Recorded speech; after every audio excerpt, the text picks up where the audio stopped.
Car accident in the morning, vlogging in the evening.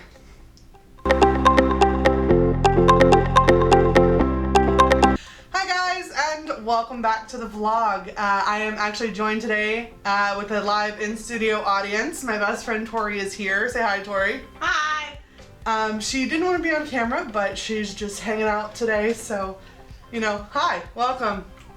She's gonna be on at some point. I totally promise. It's happening. So, the other day, I read an article. Articles are fun, people having opinions. It's great. It's great. This article was called, "For me, traditional publishing means poverty. But self-publishing? No way." You know, I understand that some people have a negative idea about self-publishing. I get it. You know, there are poorly written novels thrown up on websites all across the internet, and the rest of us have to suffer. Kind of sucks. But there are those traditionalists or those elitists that feel that self-publishing is essentially the way of the dog. You know, it's only something that losers and wannabes do. It's not something that anybody that takes themselves seriously does. Which, in my opinion, is so far from the truth, it's unreal. The author of this article decided to list off a few of her ideas of what it means to self-publish and why it's awful. One point she made was that you're spending 90% of your time marketing. No. If you're spending 90% of your time marketing, then you're not writing and you're not a writer. You need to kind of probably juggle, you know, your priorities and see what's more important. If you're spending more time publishing, then that pretty much means that you're one of those authors that has written one book and spends the next 3 years shoving it in people's faces. It's not fun for anybody. But for the rest of the self-publishing authors that I know, I hear from them every once in a while. Show up in my newsfeed, on my Twitter, and it's fine. Those are the authors that I still follow. But it's author John Doe with his 200-page book that he wrote in 2012, you know, filling up my feed that I block and I don't follow and I don't take seriously. But do I think that author John Doe is just like every other self-publishing author out there? No. I think author John Doe is like author John Doe, and I don't generalize. Another point that this author wanted to make was that self-publishing can make you look like a fool. Again, how? The author of the article decided to reference a couple of Twitter posts where authors put up an ad for their book and filled it with hashtags. And yes, that is something that you see occasionally. If you're following the wrong people, then you see it all the time. But does that mean that all self-publishing authors do that? No, absolutely not. Self-publishing authors, at least the ones that I know and the ones that I care dearly for, take their craft so seriously, it's unreal. And it's kind of shitty for people to continuously crap on us with their negative ideas and their stereotyping about self-publishing authors. I work hard. Did I release a full-length novel last year? No. But I did release something. Do I know authors that release something every year? Sure. Do I know authors that release something every once in a while? Sure. Are the ones that I consider friends the ones that blow up my Facebook or my Twitter? No. Because I know who actually takes themselves seriously. And there are some people that write and they step away for a while. It happens.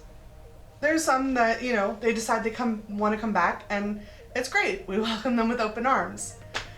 But it's so demoralizing to see somebody say, well, I would rather be poor and living in a gutter than self-publish. And I really only have one thing to say to that. Fuck you. Because I work hard. I do. I love my characters like they were my kids, like they were my friends. And for someone to just come in and generalize the whole self-publishing by saying, well, it's crap. That's so shitty. That is so shitty. And I want to introduce the author of this article to authors like Trisha Drame, Jolene Naylor, Kristen Lamb, myself, who actually take it seriously and actually care. And there's so many other authors out there that I didn't even name. Just check out who I follow on Twitter or who I like on Facebook, and you'll see authors that self-publish and are fucking good at it. And I mean, I hate to use the old trope, but go back to Amanda Hawking. Amanda Hawking self-published and made herself a millionaire, and eventually did get picked up by a traditional publisher, but it wasn't her first route.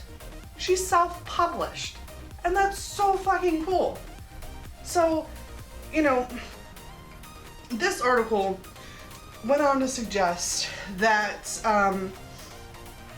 you should apprentice before you can consider yourself a real author. And it's similar to an article I read recently, another article. It wasn't really an article, it was a blog post, where an author said that you shouldn't self-publish your novel, your manuscript, until you've been turned down by the traditional publishing houses.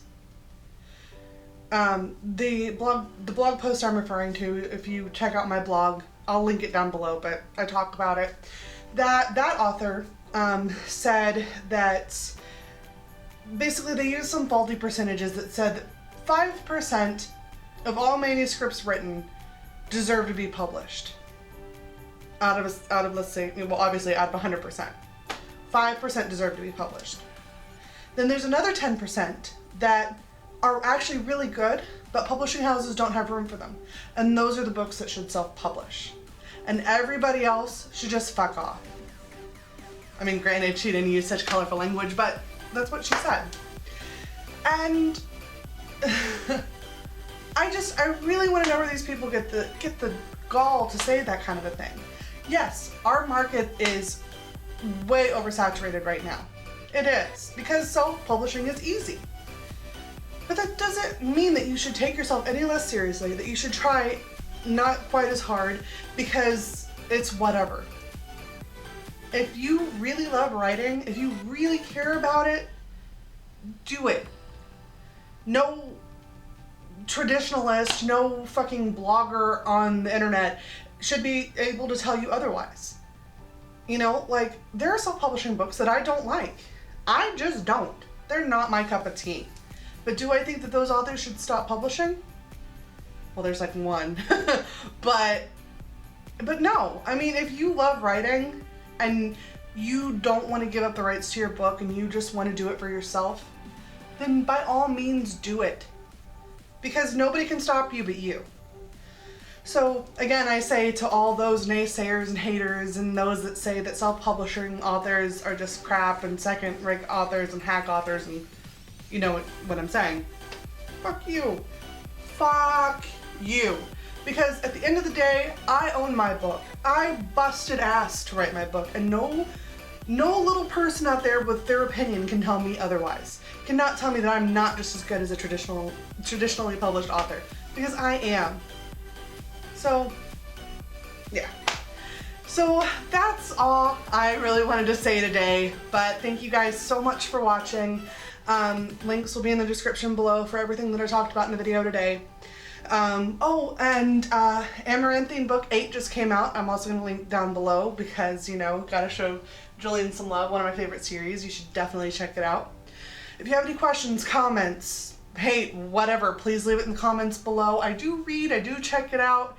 You can also message me on Facebook. It takes me a little while to respond, but I do get it. Please, if you like this video, give me a like, share this video with your friends, and please don't forget to subscribe. Every subscription counts, and I hope that you guys stick around with me for a little bit longer because I love vlogging, I love writing, and I love talking to you. So thank you guys so much, and have a great rest of your day. Bye!